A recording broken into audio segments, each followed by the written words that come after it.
naman, ang China ngayon, pinasara na. So, ito na mga kababayan. Leni Robredo. Dito tayo kay Leni Robredo, mga kababayan. Naku. Babasahin ko dito, mga kababayan, yung patungkol kay Vice President Leni Robredo na sinisiraan na naman si VP Leni dahil sa pag-endorso kay Abalos at kay Manny Pacquiao. Utos nga ba na naman ni Sara ito na siraan si Leni Robredo kasi inendorso si Abalos at si Manny Pacquiao? Hanggang ngayon ba naman, hindi nyo pa rin tinatantanan si Leni? Ano ba ginakatakot nyo, mga DDS kay Leni?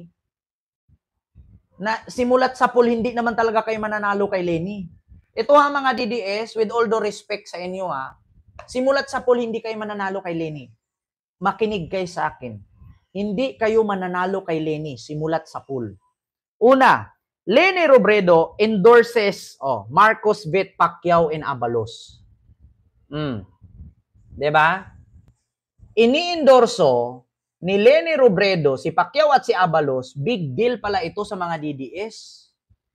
Oo. Tapos may mga nag-comment pa na DDS dito, wala daw utang na loob si Binhor Abalos kay Digong. Ano bang ginawa ni Digong kay Binhor Abalos? Kung inappoint ni Digong noon si Binhor Abalos, hindi nakasalanan ni Binhor yun. Kasi nagtrabaho naman si Binhor, hindi naman siya katulad kay Sara na ginawa kang Vice President, tas wala kang ginawa. Walang utang na loob si Binhor Abalos kay Digong. Bakit? Ginampanan naman ni Binhor ang trabaho niya. Di ba?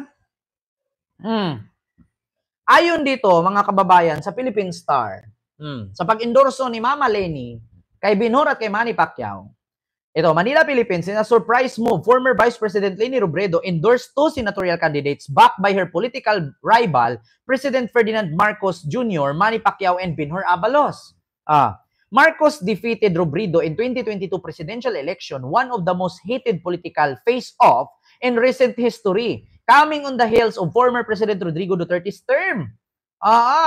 So ang tanong, mga kababayan, much better ngayon magkaroon ka ng kaibigan na kaaway mo noon kaysa magkaroon ka ng kaibigan na makaaway mo ngayon kasi lahat ng baho mo ilalabas niyan. Traidor. So ngayon, Robredo is now running for Naga City Mayor, has expressed support for two of Marcos endorsed candidates. We will always behind Manny Pacquiao, Robredo said of boxing legend, describing him as a good man who can be trusted. Ngayon, Pacquiao and Robredo also faces off in the 2022 election for the presidency, but the former fell behind the latter. The two have now conducted house-to-house campaigning in Robredo's Bailiwick or Bailiwick ba pagbasa dito of Naga City. As strategy that has central to her 2022 presidential bid.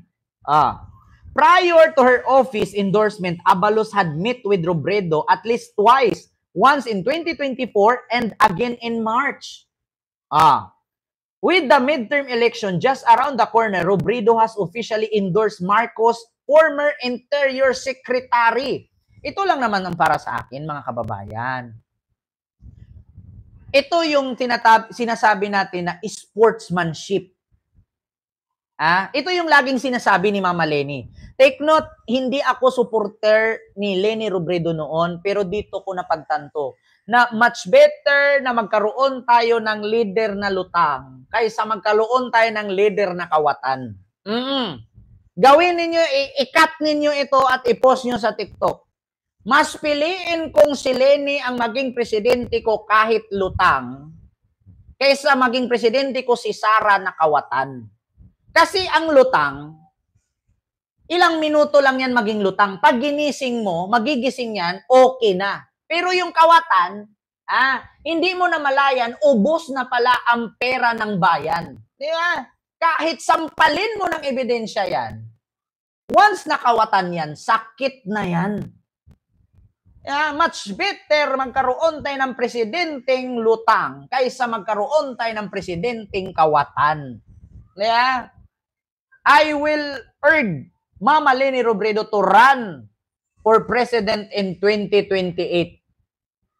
Isa ako sa susuporta at boboto kay Leni Robredo kung tatakbo siyang presidente sa 2028 kung walang Marcos. I'm sure hindi naman natatakbo si BBM kasi isang termino lang. Hindi naman po pwedeng tatakbo si Sandro kasi bata pa. Ang qualification ng presidente ay 40 years old pataas. So hindi pa pwede si Sandro at that time. Oh.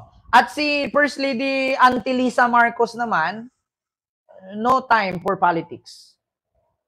She may not like to run for politics. Yan ang sabi ni Auntie Lisa. Kaya if Vice President Leni Robredo will run president in 2028, I will be the one who support her. And I promise, thank you. Diba? Dati, kung mapanood nyo lang yung pagsuporta ko kay Digong noon, kung paano ko si Leni i-bash, pero mas matindi kong pang-bash ko ngayon kay Digong. Hindi matatawaran yung pang-babash ko kay Digong ngayon. Sa totoo lang. Pero grabe kung binas ko si Mama Leni noon. Yun lang naman mga sinasabi niya, tinatawanan ko, nire-reaksyonan ko. Pero past is past at nanghingi naman ako ng pasensya sa mga kakamping. Sorry sa inyo at ngayon ko napagtanto. Kasi dati kasi, nadaan lang kasi tayo sa mga magandang, di ba? Kaya dati, no mga DDS pa tayo, nadaan tayo sa mga palamuting sinasabi. Diba? Nadaan tayo sa mga magandang mga pakulo na mga front lang pala yung mga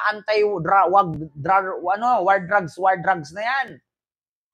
Ngayon na napagtanto-tanto ako, DDS no more. 'Di ba? So ano naman ngayon kung inendorso ni Leni at si Abalos at si Manny Pacquiao? Bakit? Ito ang tinatawag na sportsmanship ang tawag dyan.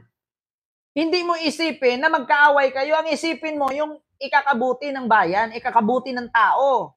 Huwag mong isipin na kaaway ko si BBM, kaaway ko si Abalos, kandidato ni Marcos yan. Hindi ko i-introduce yan. Bakit? Kasi nga, magkaaway kami. Personalan nyo yan eh. Isahintabi mo yung personal ninyong alitan, unahin mo yung katauhan sa Bisaya pa. Unahin mo yung tao at bayan. Diba? Tabangan naman ini pagka sa kanya. Bubutuhan natin siya pagka senador, Robredo said, when Abalos visited here once more in Naga. Tatabangan naman ini pagka sa kanya. Bubutuhan natin siya pagka senador, sabi ni Leni. Let's support him in his candidacy. We will vote him for in his bid for Senate. Diba? Robredo described Abalos as a friend who extended help to Naga City when it was struck by severe tropical storm Christine in 2024. Bicol was among the hardest hit areas by the storm. Over 1.4 million residents affected in the region alone. Diba? Kaya mga kababayan, iboto ninyo pagka-presidente yung may paninindigan. Iboto ninyo pagka-presidente yung hindi puro kwento at may pahawak-hawak sa pisngi. Bulok ang bagang yan. Bakit na bulok? Sa kakasyabo. Tabangan means tulungan. Yes, totoo yan. Ganon din sa Bisaya. Tabang, tulong. So, isahintabi nyo yung alitan nyo sa politika, mga personal matters ninyo. Unahin nyo yung kapakanan. Yung mga welfare ng Pilipino. Yung welfare of the Filipino nation. Hindi yung diba mga kababayan, tama ba mi or no? Mga kababayan, ito lang ang sinasabi ko sa inyo. Klarong-klaro. Fights na fights. Totoong totoo. So, mga kababayan, am I right? Am I okay? It's okay. It's alright? Nabudol kasi tayo. Yan talaga ang totoong budol. Isa ako sa nagsabi diyan. Grabe dati kung sumigaw na si Digong na Duterte, kapag ako nanalo 3 to 6 months ubos ang droga. Utang ina, 12 years na, nakulong ka na lahat-lahat, ang droga buhay pa rin. ang droga, buhay na buhay. Paano ba naman? Adik ang pinatay, hindi drug lord. Hawak na ang listahan ng mga drug protector, drug lord, hindi pa pinatay. Pero yung mga ordinaryong tao na nakihit-hit lang, yun yung tinumba. Ni minsan pa sa Pilipinas, dito sa Maynila, na napakaraming adik, may narinig ba kayo na may drug lord na pinatumba ni Digong? Wala. So paano maubos ang droga? Sabi niya kay Jessica Soho, Ito ang droga. Iuwi mo, mabigat. Hindi ko kaya ang drug industry. Nandyan ang mayor, congressman, governor, generals, barangay captain. Hindi ko kaya, mabigat. Huwag kang mangako, putang ina mo. Yeah? Naubusin mo ang droga, hindi mo pala kaya. 3 to 6 months ubos ang droga. Hindi droga ang naubos, tao. Yeah? Tao ang naubos, hindi droga. Yeah? So yun lang mga kababayan. Hindi ko na masyadong habaan yung ating live ngayon at mag-ingat kayo palagi. Huwag niyong kalimutan mag-like, mag-share at mag-subscribe. Yeah? Mag-ingat kayo. So yun lang mga kababayan. Maraming salamat kay Minchu Yamamoto. Maraming salamat sa yung 400 yen super sticker. Thank you so much. Marami pa to kanina mga dito super chat. Ayon kay Abalayan Kipoy, maraming salamat sa yung $2 super sticker.